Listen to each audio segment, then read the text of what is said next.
সোনার টিকলি বিল। বন্ধুরা, আজ আমরা এসেছি সোনার টিকলি বিল। শীতের মরশুমে এখানে পিকনিকের জন্য প্রচুর ভিড় থাকে, কিন্তু এই সময়টা বেশ ফাঁকা এবং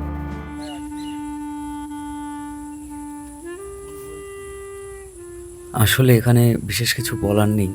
এখানে কথা বলা মানে শান্তিভঙ্গ করা, নীরবতার ভাষাই এখানে প্রধান। বলো। সোনার টিকলি বিল নাম শুনেই আমি মুগ্ধ। তাই এবার সোনার টিকলি বোঝা যেত ওইখানে সূর্যটা যদি আনা যেত, দেখ পুরো সোনার মতো উঠে।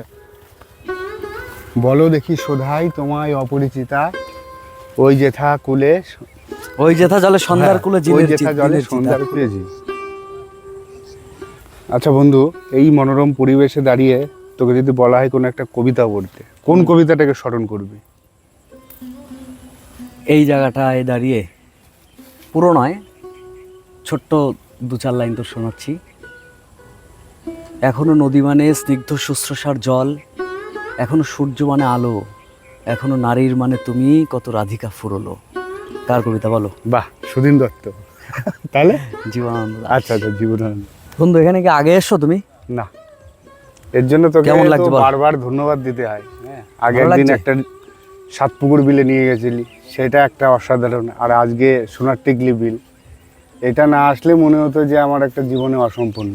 মাছ ধরছে একজন নৌকা নিয়ে, টলটলে স্বচ্ছ জল, দারুণ।